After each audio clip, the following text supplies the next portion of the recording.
Et bonjour à tous, ravi de vous retrouver pour l'émission du mercredi 6 septembre 2023. On se retrouve avec un Bitcoin en léger retrait 25 740,30 ce matin, 8 heures que j'enregistre l'émission, Ether à 1628. Le top 25 qui globalement ne bouge pas d'un poil en ce moment, avec Solana à 19,80$ en plus 3% sur les dernières 24 heures. The Open Network à moins 4, Stellar à moins 4,65 et on clôture le top 25 comme d'hab avec Internet Computer, Hedera Graph et Atom Cosmos qui est toujours bloqué autour des 2 milliards de capitalisation à 6,79$ ce matin. Du côté du 4 heures, donc toujours dans ce micro-range entre 25 002, comme vous le savez, c'est la zone à ne absolument pas perdre pour ce mois de septembre, sous peine de revisiter dans un premier temps les 23 000$, puis les 20 000$. En haut, on a la petite intermédiaire autour de 27,2, les 28 000, et comme vous le savez, le point haut actuel de range qui se trouve proche des 32 000$. Le crypto Fear and Greed à 42 sur une certaine neutralité, les ordres de marché ce matin sur BitMEX qui ont l'air équilibrés également. La map de liquidité de Decentrader qui n'a absolument pas bougé, avec toujours ces fameux 25 002 où commence le gros bloc de résistance et de support plutôt pour ceux qui veulent soutenir le cours, et tous ces ordres qui peuvent être en attente et qui peuvent faire office de support dynamique. À 24 400, on a un bon pic des familles, suivi de 23 000, on en a un autre à 22 et ensuite on part en direction des 20 voire autour des 19 500. Au nord, on a un petit pic qui est apparu à 28 800 suivi de, comme vous le savez, les quasi 32 000 qui nous conduirait, une fois qu'on prendra d'un bloc d'un seul, je l'espère un jour, cet énorme ersatz qui nous barre le chemin depuis bien trop longtemps, les 35 000$, et ensuite ça devrait pouvoir dérouler assez facilement, un peu plus facilement en tout cas, jusqu'aux 40 000. Au niveau des news avec The Rational Root, on est effectivement dans notre camembert toujours sur la phase de stagnation, exactement comme ça l'a fait sur les cycles précédents. On pourrait avoir toujours aussi un peu cette phase qu'on qualifie de disbelief, c'est-à-dire personne ne croit au rallye printanier qu'on a eu sur ce début 2023, et ensuite la phase de doute, et ça va durer encore un peu, quelques mois, voire quelques trimestres, jusqu'au prochain halving qui sera en avril 2024 pour le rappel, et ensuite on a la phase d'espoir, le calme, l'optimisme, et ça continue de monter petit à petit pour nous amener probablement à 2025 où, je l'espère, on aura de nouveau un cycle haussier entre mi-2024 et mi-2025. Après, on ne peut avoir aucune certitude autour de ça. Coinbase avec une folded qui rachète, qui augmente le rachat de bonds par un buyback programme de 180 millions. Donc petit à petit, on avait vu aussi récemment que Coinbase était en train de racheter une bonne partie de USDC d'un point de vue de leur partenariat avec Circle.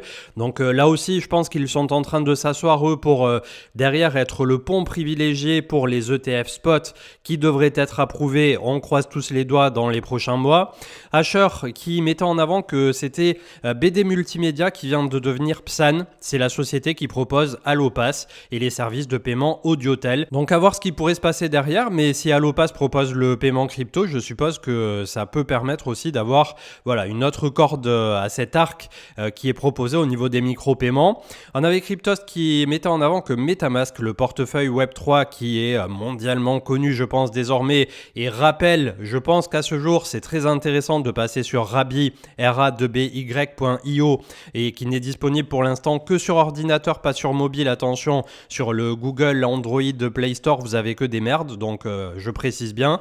En tout cas pour MetaMask, et qui pour l'instant est un des plus, si ce n'est le plus utilisé, ils annoncent une toute nouvelle fonctionnalité pour vendre vos cryptos en fiat, et donc vous allez pouvoir les convertir en toute simplicité avec un versement direct sur votre compte bancaire ou PayPal. Mais derrière, comme d'habitude, préparez-vous à toutes les questions possibles et éventuelles que pourrait vous poser votre banque, tout simplement, avec la provenance des fonds. Et quand il s'agit d'un non-custodial wallet comme le fait d'avoir un MetaMask ou un Rabi ou un Ledger, ça va être compliqué pour vous de faire l'historique et de prouver que ce compte crypto vous appartient bien. Donc c'est quelque chose à peser bien en amont de votre côté pour ce moment où vous risquez de cash out. Le CTO et co-founder de Bitfinex et Tether nous apprend que la société Tether et son stablecoin USDT, que vous connaissez également très bien, sont exposés à hauteur de 72,5 milliards de dollars en bons du trésor américain. Et c'est au-delà des Émirats Arabes Unis, du Mexique, de l'Australie, de l'Espagne, et ça rapporte en ce moment plusieurs pourcents par mois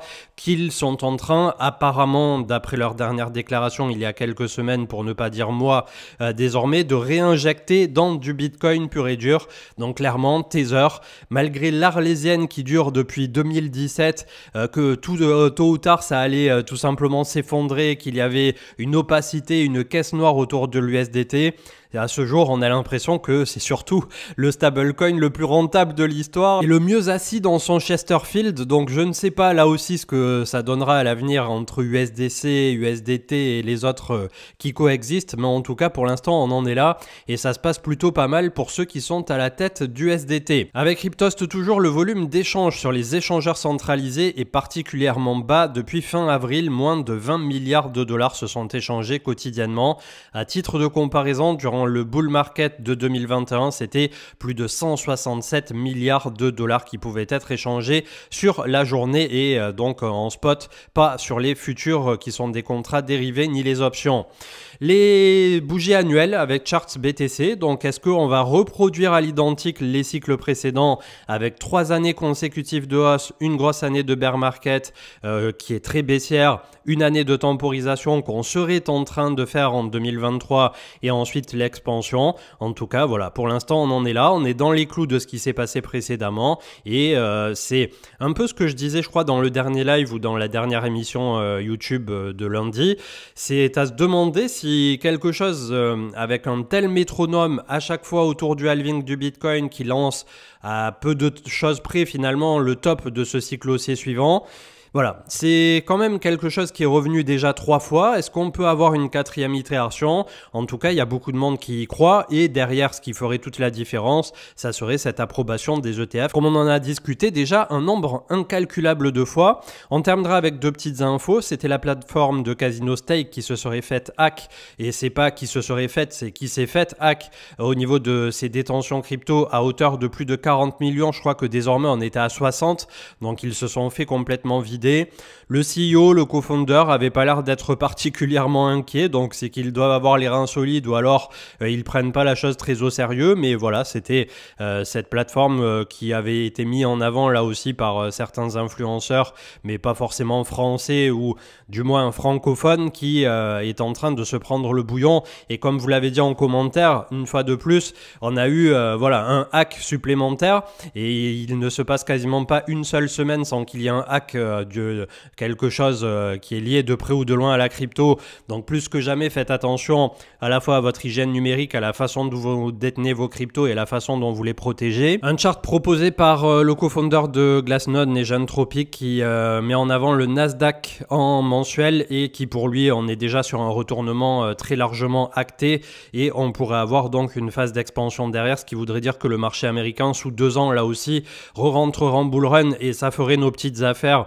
D'autant plus si on a les catalyseurs qui vont bien, comme on l'a vu au printemps 2024, halving plus peut-être approbation ETF. Nouveau président des États-Unis à l'automne, ça peut donner un coup de fouet, que ça soit positif ou négatif. En général, les marchés, ils aiment bien voilà, être un peu proactifs et faire chauffer la marmite. Donc on va voir ce que ça va donner. Il y avait une petite info aussi, mais quelque chose qui est intéressant à traiter avant de clôturer sur les news. C'était, j'avais vu un post Instagram passer qui comparait le rendement du livret A à 3%, qui est plutôt safe hein, quand on parle du livret A en France, comparé à un rendement stablecoin à 5 ou 6%.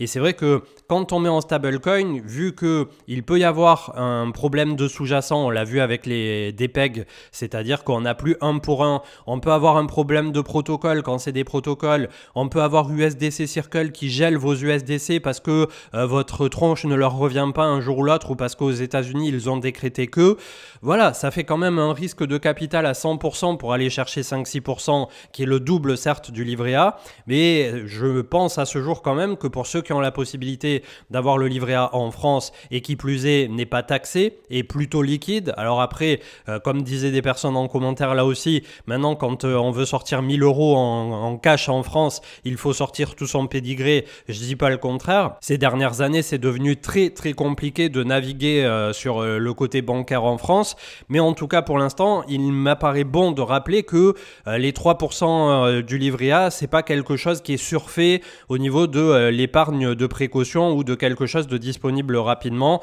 Et quand on compare comme ça en direct à un rendement crypto 5-6%, attention, 5-6% dans la crypto, c'est immédiatement 100% de capital à risque, et d'autant plus quand on voit tout ce qui se passe au quotidien.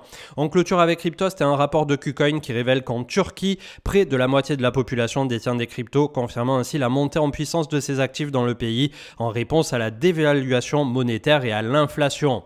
Au niveau du chart du BTC, je vais aller très vite et je vais reprendre un peu ce que j'avais dit dans l'analyse technique de lundi sur le live Twitch que vous avez en replay hier, donc du coup le mardi.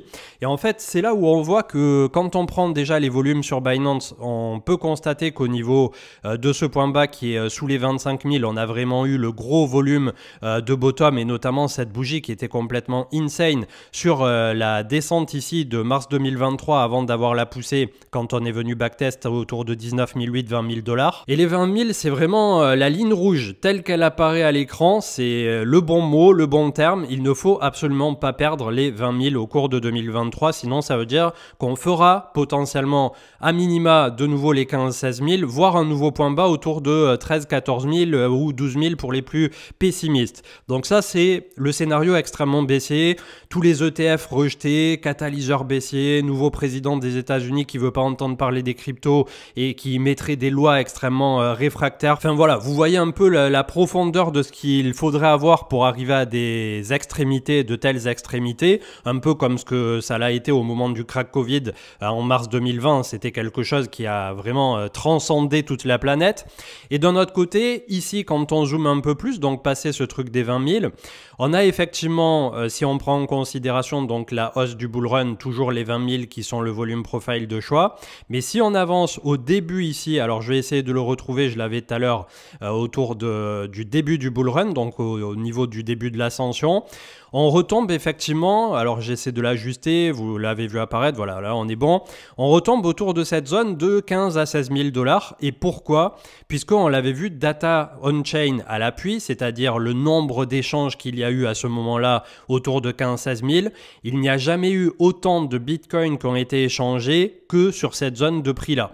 Et en tout cas, quand on le regarde ici depuis août-septembre 2020, c'est tout à fait vrai. On manque un peu d'historique ici sur Binance pour avoir l'historique 2011, 2013, 2015. Mais globalement, ce que j'essaie de vous dire ici, c'est que quand on recoupe avec les datas d'électricité, le coût électrique d'un Bitcoin aujourd'hui, le hash rate et la difficulté de la blockchain du Bitcoin qui sont de plus en plus hauts, qui font des nouveaux points hauts systématiques, et donc l'industrie minière qui attire de plus en plus de convoitises. On l'a vu même au niveau des institutionnels comme BlackRock et tous les autres derrière qui sont en train de prendre des positions assez confortables de 5 à 10% dans chaque société minière, et c'est ce qui a fait monter les actions qui sont liées comme Hut 8 Mining, Galaxy Digital, je sais pas d'ailleurs Galaxy Digital s'ils sont liés directement au mining, mais ils ont une partie. On a Marathon, on a Riot et il y en a quelques autres. Je crois qu'ils sont entre 4 et 5 à se partager le gros du gâteau.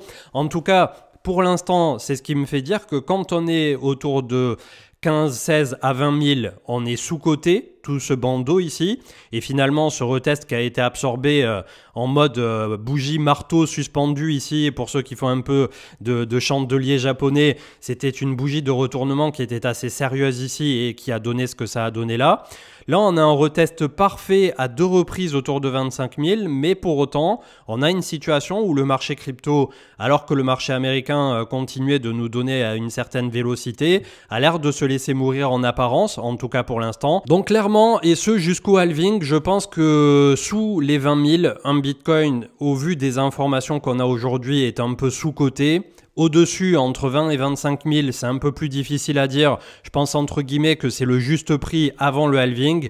Après le halving, si on continue d'avoir la même difficulté et plus d'énergie électrique pour avoir un rendement qui sera moindre, puisqu'on va avoir la récompense des mineurs qui sera divisée par 2 au moment du halving, je suppose que ça pourrait aider en tout cas le BTC à augmenter de prix, et pourquoi pas sur une zone comprise entre 30 et 35 000.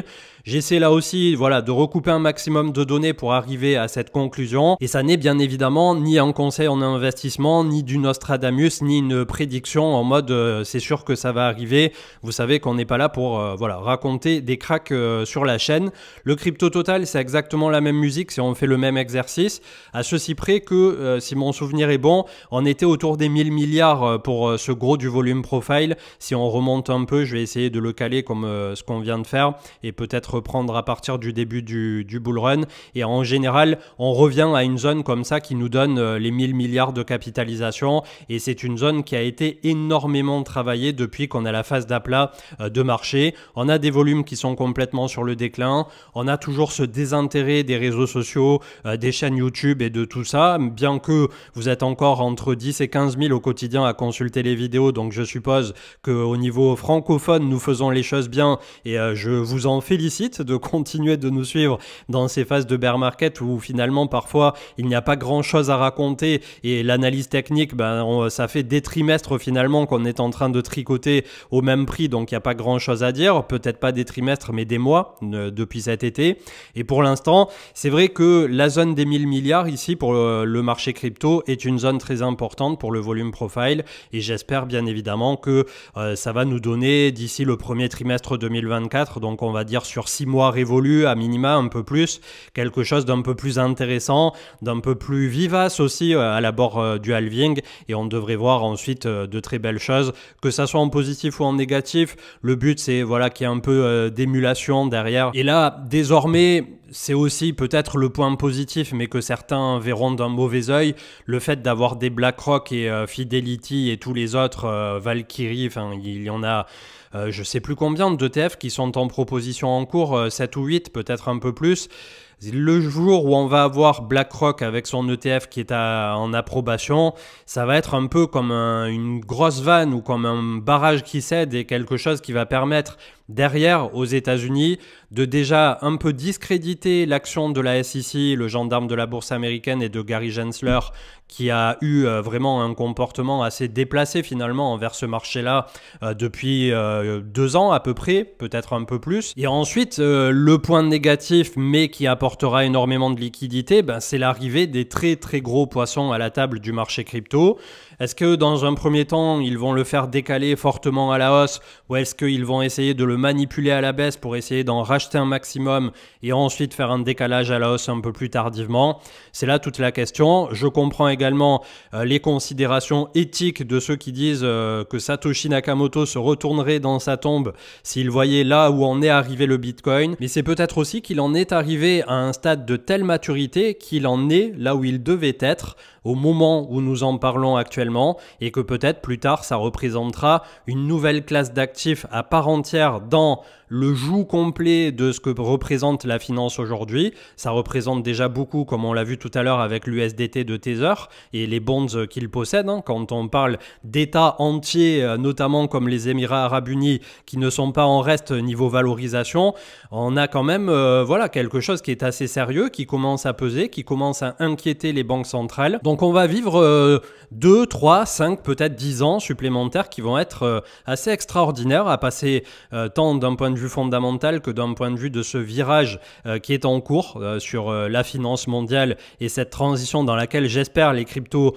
auront leur rôle à jouer. Et nous, au milieu de ça, voilà, on essaie de survivre dans cet océan qui est déchaîné et qui est malgré tout palpitant au quotidien. Et c'est pour ça que on fait ces émissions avec grand plaisir et qu'on suit ça au quotidien tous ensemble pour voir un peu ce qu'il pourrait en être demain.